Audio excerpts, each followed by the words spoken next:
Yo, what is going on, everybody? It is Jonathan back again with the weekly scuffle, and today I'm talking about Devante Parker and the trade to the New England Patriots. This trade is a couple of days old now, and as a Dolphins fan, that saw Devante Parker get drafted, my opinions are a little bit torn. Devante as a player never fully fulfilled his potential, which I feel like he could have been, in my opinion, a top five wide receiver in the league if he had one, maybe a better QB throughout his career, and two, if he could manage to stay healthy, which he never really managed to do.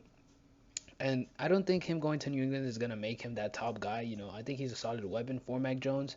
But at the same time, you got a division with the Bills, with the Dolphins. Even if New England has Mac Jones now with Devontae Parker, but that means Devontae Parker just has to go against Xavier Howard and Byron Jones now, which I don't know if you really want that considering the Patriots.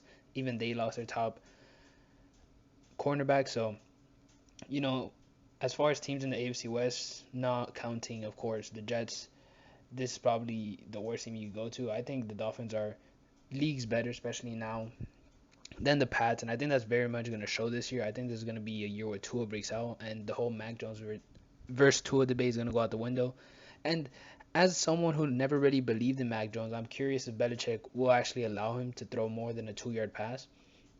I mean, I really want to see. I still remember the game. I believe it was against the Bills, that snow game where Mac Jones literally threw like a pass or two passes. I don't quite remember, but regardless, I want to see what Mac Jones could do now. It's his second year. His O line has been better than Tua's. Tua's defense. I feel like people underrate his O line or overrate his O line while underrating Mac Jones' O line. Like, it's a lot easier to throw 1 2 yard passes when you're in a clean pocket, but when you're doing what Tua's doing behind probably the worst O line in football, it's a lot harder. But as far as for both teams, the Dolphins got a third. So for next year's draft, which means, Tua's on the clock. It's now or never. We got the picks to trade up. We got two firsts, I believe a second, and two thirds now next year.